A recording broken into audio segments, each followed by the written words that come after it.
बहुत पुरानी बात है। दक्षिण भारत में एक राजा राज्य करता था। राजा का राज्य समुद्र के किनारे था। राजा को भोजन के साथ मछलियां खाने का बहुत शौक था। बिना मछलियों के राजा का भोजन अधूरा रहता था। एक बार की बात है, राजा के राज्य में बहुत तेज तूफान आया, जिसके कारण कोई भी मछुआरा मछली पकड़ने के लिए समुद्र में नहीं जा सका। उस दिन राजा को भोजन में मछलियां नहीं मिली, जिससे राजा बहुत उदास हो गया। राजा ने जब अपने मंत्रियों से इस बारे में पूछा, तो उन्होंने बतलाया कि इतने तेज तूफान में समुद्र में मछली पकड़ने जाना अपनी जान पर खेलने के समान है, इसलिए कोई भी मछुआरा समुद्र नहीं जा रहा है।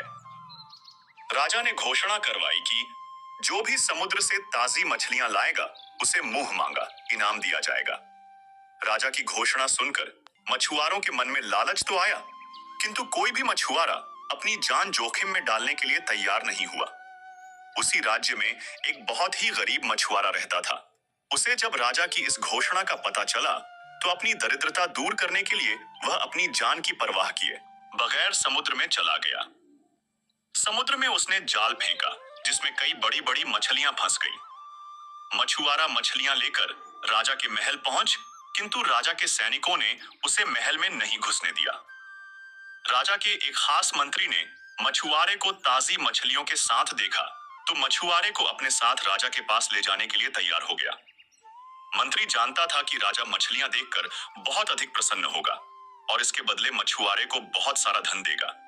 इसलिए उसने मछुआरे के समक्ष एक शर्त रखी कि जो भी इनाम मिलेगा, उसका आधा हिस्सा मंत्री अपने पास रखेगा। मछुआरा मंत्री की बात मान गया और मंत्री मछुआरे को लेकर राजा के पास पहुंचा। मछुआरे के पास ताजी ताजी मछलियां देख राजा बहुत खुश हुआ। राजा ने मछुआरे को मुंह मांगा इनाम मांगने के लिए कहा। मछुआरा राजा से हाथ जोड़कर बोला, महाराज, मुझे 20 कोड़े मारे जाएं। मछुआरे की बात सुनकर राजा को बड़ा आश्चर्य हुआ और उसने फिर से मछुआरे से कुछ मांगने के लिए कहा, किंतु मछुआरे ने फिर 20 कोड़े खाने का इनाम मांगा। राजा ने अपने सैनिकों को बुलाया और मछुआरे को 20 कोड़े मारने का आदेश दिया। सैनिकों ने मछुआरे को कोड़े मारना शुरू किया। 10 कोड़े खाने के बाद मछुआरा राजा से बोला, महाराज, मुझे आप जो भी इनाम देंगे, उसका आधा हिस्सा मुझे मेरे हिस्सेदार को देना पड़ेगा, इसलिए बाकी के 10 कोड़े मेरे हिस्सेदारी को दे दिए जाएं। मछुआरे की बात सुनकर राजा को फिर आश्चर्य हुआ और राजा ने उसके हिस्सेदार का नाम पूछा। मछुआरा मंत्री की तरफ इशारा करते हुए बोला, महाराज, यही मेरे हिस्सेदार हैं। इन्होंने ही मुझे आपके पास लाने के बदले प्राप्त इनाम का आधा हिस्सा मांगा है। राजा ने मंत्री की ओर देखा, तो मंत्री ने शर्म से अपना सर झुका लिया। राजा ने आदेश दिया कि बाकी की 10 कोड़े मछुआरे के हिस्सेदार को मारे जाएं। सैनिकों ने राजा के आदेश पर मंत्री को 10 कोड़े मारे।